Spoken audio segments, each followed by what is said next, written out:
पापा की मजबूरियां। बात तब की है जब मैं रूठ कर घर से बाहर निकल गया और मैं बस स्टैंड की ओर चल पड़ा।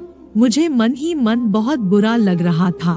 मैं नहीं जानता था कि कितने पैसे छिपा कर रखे हैं। मेरे पापा ने मुझे एक बाइक भी खरीद कर नहीं दे सकते। अब मैं वापस नहीं आऊंगा जब तक मैं अपने खुद के पैसों से बाइक नहीं खरीद लूं। इसी सोच में लिपटा हुआ मैंने एहसास किया कि मेरे पैर में कुछ चुभ रहे हैं। मैंने नीचे देखा तो समझा कि मैंने जल्दबाजी में पापा के जूते पहन लिए हैं। वो जूते फटे पुराने थे और उन जूतों पर कील निकली हुई थी जो मेरे पैर को जख्म दे रही थी। लेकिन उस समय मेरा गुस्सा इतना था कि मैं बड़बड़ाते हुए आगे बढ़ गया। फिर एक बात याद आई कि मैंने पापा का पर्स भी साथ ले लिए हैं। मेरे मन में गलत विचार उठे, क्यों ना आज पापा का पर्स चेक किया जाए, जिसे पापा ने अब तक किसी को हाथ लगने नहीं दिए थे। पता नहीं इसमें कौन सा खजाना छुपा रखा है। जब मैंने पापा का पर्स खोला तो उसमें पैसे नहीं मिले, बल्कि कुछ और मिले। तब मैंने सोचा, ओहो, इस पर्स में कोई खजाना छुपा रखा है। फिर मैंने समझा कि इस डायरी में पापा ने लिखा होगा कि किससे कितने पैसे लेने हैं और किसे कितने पैसे दिए हैं। लेकिन मैं गलत था। जब मैंने उस डायरी का पहला पन्ना खोला तो मैं देखकर दंग रह गया। डायरी में जो लिखा था वो मेरे सोच से बिल्कुल अलग था। मैंने सोचा कि डायरी में पैसों का हिसाब होगा, लेकिन वहाँ पर ऐसा कुछ नहीं था। उसमें अलग अलग कामों के लिए उधार लिए गए पैसों का हिसाब लिखा था। उस हिसाब में कंप्यूटर के नाम पर भी पैसे लिए गए थे। कुछ इस तरह लिखा था, 50,000 बेटे के कंप्यूटर के लिए। वह मेरा ही कंप्यूटर था जिसे मैं अभी तक उपयोग कर रहा था। लेकिन मुझे नहीं पता था कि उस कंप्यूटर को खरीदने के लिए पैसे कहाँ से आए थे। पर आज मुझे यह पता चल रहा था। मुझे आज भी याद है, जब मैंने पहली बार कैमरे के लिए जिद की थी तो पापा ने मुझे वह कैमरा मेरे जन्मदिन पर ला कर दिए थे। जब मैंने उसे देखा तो मैं बहुत खुश हुआ था और मेरे खुश होने पर कोई इतना खुश नहीं हो सकता जितना मेरे पापा थे। यह सब देखकर तो मेरे चेहरे पर गुस्सा पूरी तरह से खत्म हो गया। जब मैंने अगले पन्ने को पलटाया तो वहाँ इच्छाएं लिखी थी।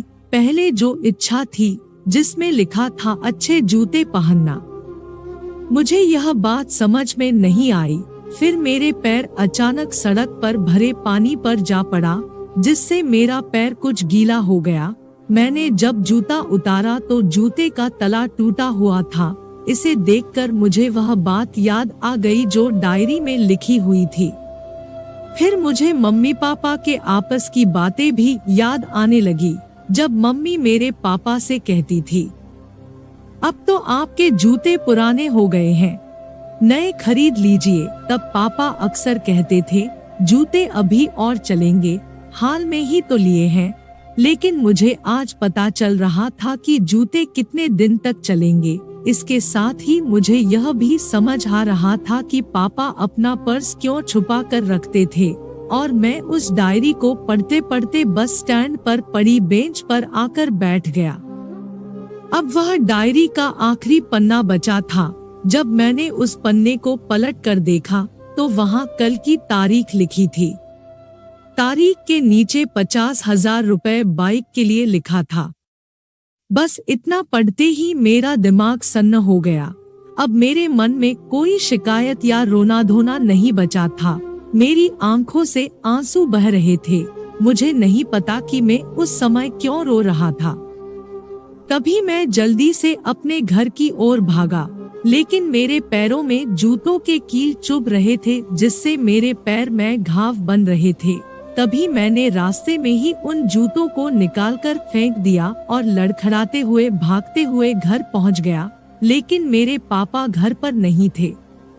मैं समझ गया कि वो कहाँ गए होंगे और मैं सीधे पास वाली बाइक शोरूम की ओर भागते हुए गया। पता नहीं आज कहाँ से मुझ में इतनी ताकत आ गई थी कि मैं भागते हुए थका नहीं, वह भी बिना जूतों के, नंगे पैरों पर। फिर मैं जैसे ही बाइक शोरूम पर पहुंचा, मेरे पापा वहीं थे। मैंने पापा को भागकर गले लगा लिया और मेरे आंसू रुकने का नाम ही नहीं ले रहे थे। पापा मुझे समझ नहीं पा रहे थे कि मैं क्यों रो रहा हूँ। फिर मैंने पापा से कहा, पापा मुझे मोटरसाइकिल नहीं चाहिए, आप अपने लिए जूते ले लीजिए। अब से मैं जो कुछ भी करूँगा अपनी मेहनत से अपने बलबूते पर करूँगा। और पापा इमोशन हो गए। फिर भी तोहफे के तौर पर बेटे के लिए मोटरसाइकिल खरीदी।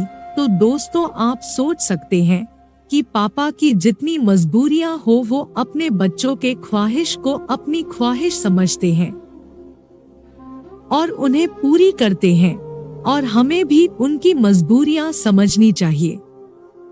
दोस्तों, कैसी लगी ये स्टोरी कमेंट सेक्शन में जरूर बताएं और वीडियो को लाइक, शेयर और चैनल को सब्सक्राइब जरूर करें। धन्यवाद।